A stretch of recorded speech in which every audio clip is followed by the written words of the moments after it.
Hey everyone, it's Raheel. Let's talk Galveston. For some reason, it gets so much hate, but not from me. I love it. From the fun beaches to the unforgettable food, Galveston has so much to enjoy. It's now my job to convince lead producer Dina Kesbeh, producer Carlignon Jones, and newsletter editor Brooke Lewis on why Galveston doesn't suck. It's Thursday, April 6th. I'm Raheel Ramzanali, and here's what Houston is talking about today. Oh no, the whole team is here. We're going to chat. We're going to have a lot of fun. Brooke, how are you? I'm doing great. How are you? I'm doing all right. Dina, how are you? I'm doing fabulous. And Carlignon, how are you? I'm good. A little sleepy, but we're going to make it. We're going to make it, right? That's the anthem. We're going to be fine. Carlignon, let's start with you, okay? Okay. Galveston. What is your relationship, first and foremost, with this awesome beach town?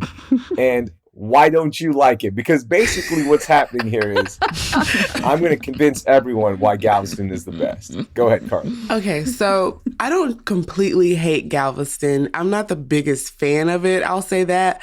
I mean, I think the water's dirty, and I am a California girl, not actually. I'm from Texas, but I love California.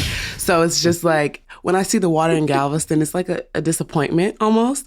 But I do think it's a fun area, as far as Kima goes. Also, it has a lot of history. That's where Juneteenth started, so that's super important to me. But I do think it's a cool place. That's where the cruise ships go, and I love a cruise. So that's my favorite part about Galveston. Okay. Dina, how about you? I'm with Carly, though. I feel like the water's dirty, although okay. Y'all remember years ago, probably when we were all middle school, how they came out with talking about what was in the Galveston water. There was fecal matter and that nastiness. Since then, I've been traumatized. Okay. But then when you do the research, they're all oh, it just looks dirty because of the sand. And I'm just who do I believe? That's my only issue, is that it looks grimy and nasty. And I was traumatized as a kid from hearing about that story on the news about what's in our water. That is a huge thing, the water, right? So we'll address that one and the fecal matter and all that stuff. I've got some stuff for you to counter that. So we'll get to that. But what was your relationship with it growing up? It was really good. I'd say that my family, we spent almost every weekend when the weather was nice, not in the summer, going to Clear Lake Park specifically. So we weren't really in Galveston, but it was on the water. And one of my favorite things about that park is that my community specifically would always be out there. So you were seeing people from all across the town, from the Clear Lake Muslim crowd to the Southwest A-Leaf Muslim crowd, all gathering there without even having it planned. It was just our spot. And that's what I loved about it growing up. Oh, cool. I did not know that was the place to be. Yeah. All right. Brooke, how about you? What was your relationship to Galveston, and what do you think about it now? So I feel like growing up, I always had a love-hate relationship with it. I loved going there with my parents. We would always go mostly every summer. And it always felt to me like we were going on a huge trip going to Galveston, because it would take forever in the car. And then we were there. One time we stayed in a really nice hotel. But maybe it was just super nice to me because I was really young. But I just loved going there with my parents. So I always think about that, those memories, going there with them, going there for friends' birthday parties when I was younger growing up. But I always was kind of just like Dina, weirded out by the water. And I had a really kind of scary experience when I think I was in college or grad school, and I went there with friends 4th of July weekend, and my foot actually went numb when I went deep into the water. Yes. Still to this day, don't know what bit me, but something definitely bit me in my foot. One of my toes continued to swell up, and that kind of freaked me out from Galveston water. God. But something changed. I don't know. Something changed for me with Galveston probably around the pandemic, and I think it's because we were inside for so long. And after that, I just love going to Galveston. I don't care about the water. I don't care about any of that. I just love that we have a beach within an hour's drive. So yeah, something around 2020, I think, changed. Nice. So now there is a clear line drawn in the Galveston sand with Brooke and myself on one side, Dina and Carlignon on the other side. I love it. So we're going to break down some of these criticisms. But first, let me tell you my relationship to Galveston, why I love it so much now. So like everyone, nostalgia is a big deal, right? My family, being immigrants, one of the places we could go for free was Galveston. So growing up, we would always go to Galveston Island State Park. All of our cousins would be there. We would have like a little cabana there, or like those cement cabanas. I don't know if any of y'all have ever been to Galveston Island State Park, but there's these like circle cement cabanas, and it gets so hot. I don't know why they decided to build cement cabanas, but they did, and we would post up there. You could go to the beach and come back, get some watermelon, get some food, go right back in. And of course, those memories were a big part of my childhood. And then, like everyone else, you grow up and you realize like, Galveston isn't that nice compared to California, isn't that nice compared to Florida, right? So those little doubts creep in. But then after I moved back here, and we have kids now, the best thing to do on a summer day is just go to Galveston. It's a quick drive. It is a beach. At the end of the day, it is a beach, and there's so much history there. There's so much to do there. And I will give you some tips in a second about where to go beach-wise that will make you appreciate it a little bit more. First thing, let's break down Dina's fear of the fecal matter. I think everyone has that, right? Like every summer, a study comes out saying X, Y, and Z was found in Galveston waters. But if you start looking up other beach towns, they have the same studies. Like it always happens. And does it spike during certain times? Yes, it does. Have you gotten sick because of it? Probably not. Okay, because there's not that much in there. There's so much water. And I know it looks dirty, but you're not going deep enough to like really be like, oh, this is filthy. If you're just going about waist deep, you're fine. Come on. It's still clear waist deep. You're okay. I have a thing with like swimming in other human people's juices, right? That's like my... Then you don't go to the pool then. Yeah, that's what I was about to say. I don't go to the pool. My family's got a pool in our backyard. Maybe I'm a little privileged. I think any water source is like that. With a lot of people, it's going to happen. You got fish stuff in there as well in Galveston. I get that, but that's any beach. Carly winced. Carlignon, come on.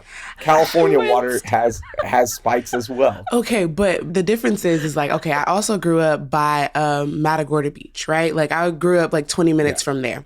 And that would always have like flesh-eating disease, which Galveston, I think, has had it before too.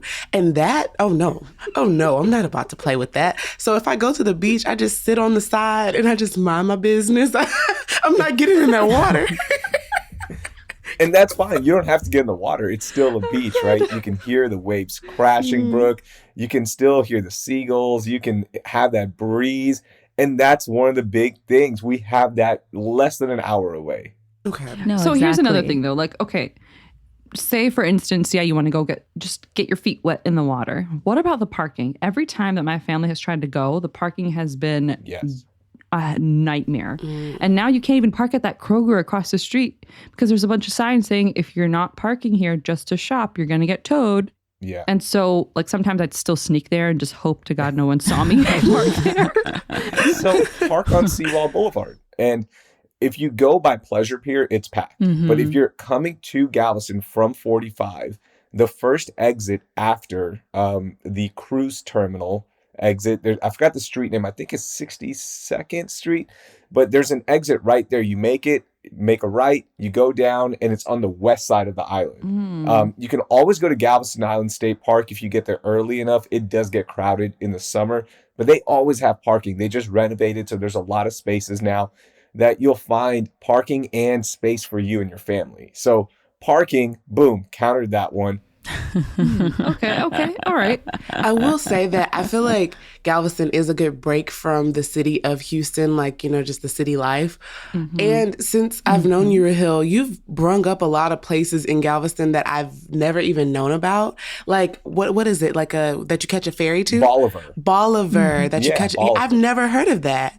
So I'm like, okay, maybe I'm not being fair to it. You're not being fair. See, I'm convincing you one episode at a time. So Bolivar is the peninsula that connects via the ferry. So you go to the ferry. I highly recommend going on the ferry on non-summer months because in the summer, the line can take 2 hours. It is packed, Oh, wow. okay? And they'll run 4 boats at a time, but it's just too many people trying to get to Bolivar. You can also drive to Bolivar, take the backside because it is a peninsula, so you can take I-10 and cut over through Winnie. So you can do that, but that's like a 2-hour drive. But if you can get to Bolivar during the spring months, maybe a little bit later in the day, over there, you can actually drive onto the beach and post up with your car. So that's even better. Like you can just put a tent out and be right by your car, which is great. Bolivar is more open. Crystal Beach is there. That's more of the party area. That's every once in a while you hear, or actually once a year you hear about the Jeep parade or Jeep festival that happens there. And that's where you get all the crazy fights and arrests and all that. That's Crystal Beach. But speaking of the ferry, you can always park in the little dock area and just walk on and get a free ride. You can go round trip and you'll see dolphins. You'll see the bay dolphins. It's so cool. You enjoy that breeze, that boat breeze. So you get all of that as well without waiting in line. How do you feel about Kemah Boardwalk? Oh, I love Kemah Boardwalk. That's like, I think growing up, that's where we used to go all the time. And so that's like one of my favorite memories. I've never been during Christmas time. And that's my goal this year because they have so many Christmas activities, things to do during all of December. So that's on my list for sure. Yeah, Kemah's fun. Kemah, it's you want to drive 40 minutes instead of like the hour that it might take to Galveston, or about 35 minutes to Kemah. Then it's fun. It's an awesome escape. You're on the water again, a lot of restaurants, and a lot of things to do for kids. So if you have a family, it's perfect. And if you don't have a family, if you're going with friends, there's a lot of restaurants there. So you can just sit back and enjoy, and again, catch a breeze. Yeah, that's what I love about Kemah. Like I loved Kemah Boardwalk way more than I did growing up Galveston because I feel like there's just so much more to do. And if you go during like holiday seasons, let's say Halloween or even like fall, they have things catering to those specific holidays, which is so freaking fun and cool. Okay, Galveston food. Let me go on my rant here about food. So much fun, so many different choices. There's so many good recommendations in Galveston. You can obviously just search the best restaurants in Galveston, but there's 2 districts in Galveston. You've got the Seawall Boulevard, right, where you can post up, see the beach. A great spot over there is called The Spot. And this burger joint, it started in 2010, I want to say, roughly around there. And now it's become its own compound. There's like 3 other restaurants there, a bar, and all the seating is right across the beach. So you get that view, you get the feel of like, okay, I'm at a beach town. This is great. And you get really good food and service. Then you've got downtown Galveston, where everyone goes to catch the cruise, right? So across there is downtown Galveston, the historic area, I think is what it's called. But over there, you've got so many good restaurant choices. You've got an old school ice cream parlor, which we always hit up on the way back. So as we're going back, we have to go in there because my daughter's like, I want my ice cream. I'm like, so do I. So let's stop.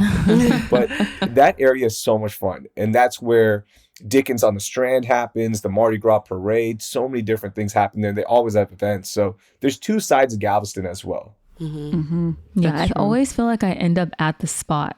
Like I don't want to end up there because it's overpacked, but the food is really good. So I recommend the Spot, even though it's a tourist trap, I think. And they have a big parking garage. Like they got so popular, they built a parking garage so they can accommodate all these people. I don't think I've really eaten on like Galveston's beaches or anything like that, or in Galveston.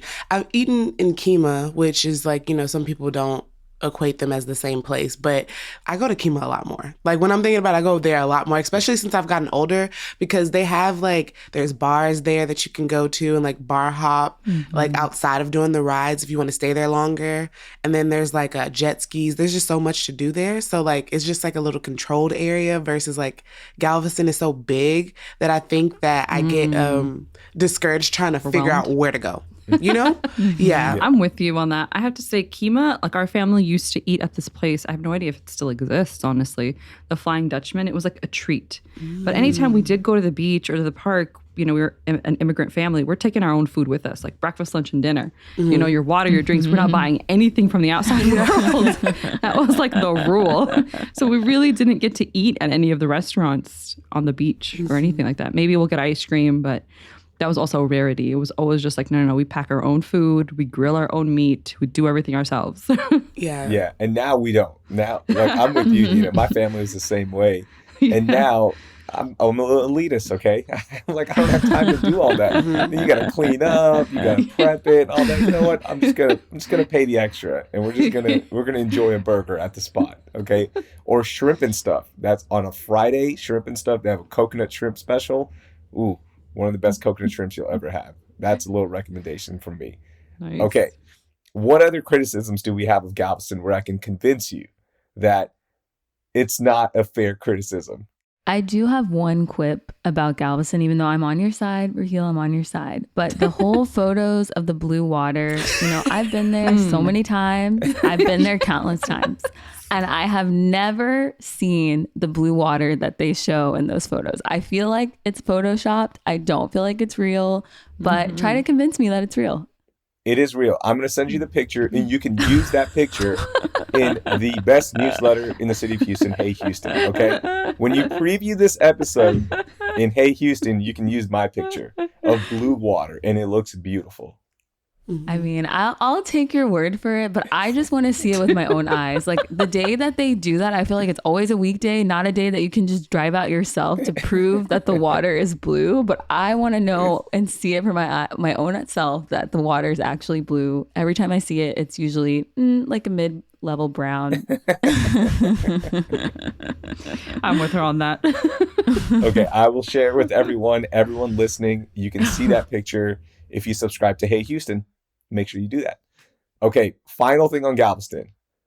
It's a reconnect with nature. I always say that. I think we as Houstonians forget to do that. So to have that moment where you are purposely driving to the beach, you have an hour drive, you go, okay, here's what I'm doing. I'm going to go have a good day. I'm going to put my toes in the sand. I'm going to be part of nature. I'm going to enjoy the birds. I'm going to see some dolphins if I go to the ferry, or you can also do dolphin tours, by the way, in downtown Galveston. You can book a tour there. So that reconnection with nature is so important. I think we forget to do that a lot, not only as humans, but as Houstonians. So Galveston allows you to do that better than any other place here in the city. And Moody Gardens. Like I remember we took a lot of field trips as kids. Oh my gosh, yes. To Moody Gardens. Yes, that was our favorite place. We've all been there. How many pyramids are there now? I feel like they add a new pyramid every summer. Feels like that.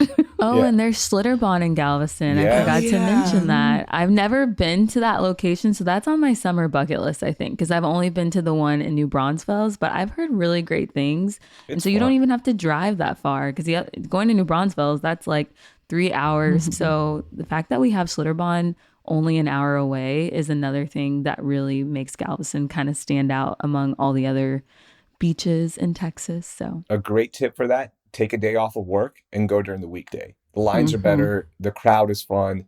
You can knock out the park in probably 4 hours, if that, because it is a smaller park. And then you can go to the beach or go grab a bite to eat, make it a day, take off of work, do that. Don't go on the weekends. Do not go on the weekends. It is crazy there on the weekends.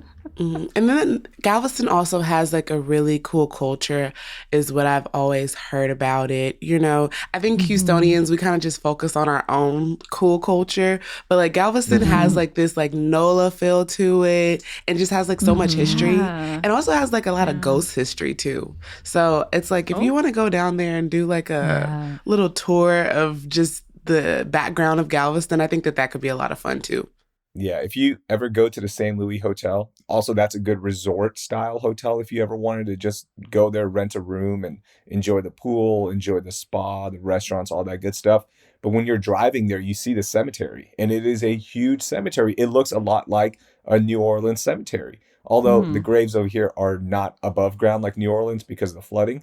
But yeah, it's a huge cemetery, and there is a big ghost history. You're right, Carly. Yeah, it's interesting. Dang. Yeah, and go to the Juneteenth mural. It is on the corner of Strand and 22nd Street, and it's really big. You honestly can't miss it when you're walking by. It's by a lot of restaurants. But yeah, it depicts the history of Juneteenth. It's really beautiful. It's been there since summer 2021. So as we're getting closer to Juneteenth and you're looking for ways to celebrate the holiday, I recommend going to look at the mural for sure. That's the perfect tip to end on. Okay, Brooke, I've already convinced you. You were on my team the entire time. Dina, did we convince you? You kind of did, just a bit. Carlignon, how about you? Did we convince you? Yeah. I have a lot of stuff that I need to go and experience. So that's what I realized here. And I'm convinced to go try it. Well, thank you so much for letting me get on my soapbox here and convince everyone why Galveston doesn't suck. And I hope the listeners feel the same way. And I hope to meet some of the listeners in Galveston on the beaches during the hot months of the year. Have fun, y'all. I know, I'm excited. Even though it's getting hotter, it's a good excuse to go to Galveston. Yeah, it really is. It's time. That was lead producer Dina Kesbeh, producer Carlignon Jones, and newsletter editor Brooke Lewis with me, Raheel Ramzanali. So yesterday, I told you that gas prices are going up, and I've got more bad news. You can also expect to pay more on your water bill. The city announced the annual rate hike, which will increase water bills by about 15% or roughly $11 for a single family home that uses 4,000 gallons a month. The annual increases are for the city to continue providing clean water and keep up with inflation. But if you use 3,000 gallons or less, you'll only see an increase of about $6. That will do it for today. If you enjoyed listening, please share CityCast Houston with your friends and family so we can grow the show. I'm Raheel Ramzanali, and I hope you learned something new.